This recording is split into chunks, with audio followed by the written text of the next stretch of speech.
आने वाले कुछ महीनों में महाराष्ट्र के कई निगमों में महानगर पालिका के चुनाव होने वाले हैं। ऐसे में इन चुनावों में गठबंधन को लेकर बीजेपी का मन से प्रेम उभर कर सामने आ रहा है। शुक्रवार को प्रदेश बीजेपी अध्यक्ष चंद्रकांत पाटिल ने महाराष्ट्र नवनिर्माण सेना के अध्यक्ष राज ठाकरे से उनके आवास कृष्ण कुंज में मुलाकात की। दोनों नेताओं के बीच करीब 40 से 45 मिनट तक चर्चा हुई। हालांकि मुलाकात के बाद पाटिल ने मीडिया से हुई बातचीत में इस बात से इनकार किया कि गठबंधन पर कोई चर्चा हुई है। हालांकि उन्होंने माना है कि यह मुलाकात राजनीतिक थी, जिसमें एक दूसरे की भूमिकाओं पर चर्चा हुई। पाटिल ने कहा कि मैं राज द्वारा कई मुद्दों पर लिए गए स्टैंड को समझना चाहता था। बीजेपी प्रदेश अध्यक्ष पाटिल ने कहा कि यदि कोई कहता है कि उत्तर प्रदेश के युवाओं को वहां 80% नौकरी मिलनी चाहिए तो गलत नहीं है। उसी तरह यदि राज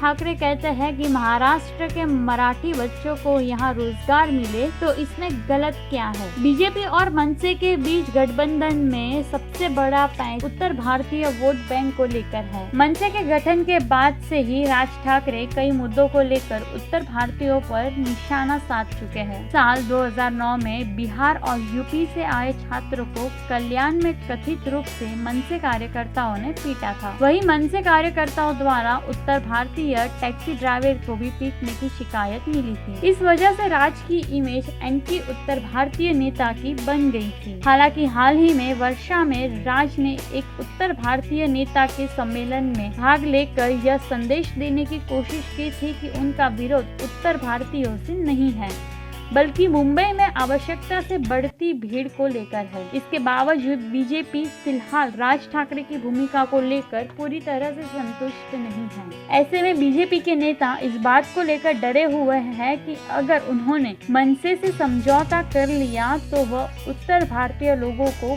क्या मुंह दिखाएंगे। उन्हें लगता है कि कहीं राज के साथ हाथ मिलाने से उनके हिंदी भाषी वोटर खास तौर से उत्तर भारतीय नाराज न हो जाए। महाराष्ट्र में यदि कांग्रेस अपने बल पर स्थानीय निकाय का चुनाव लड़ती है तो शिवसेना एनसीपी में गठबंधन तय माना जा रहा है। ऐसे में शिवसेना एनसीपी का गठबंधन नाशिक, ठाणे, पुणे, पिंपरी चिंचवड और बीएमसी के लिए होगा। अगर ऐसा होता है तो बीजेपी के लिए अकेले शिवसेना एनसीपी का सामना करना आसान नहीं होगा। राजनीतिक जानकारों का कहना है कि यही वजह है कि बीजेपी के लिए राज ठाकरे का साथ लेना उनकी मजबूरी बन गई है।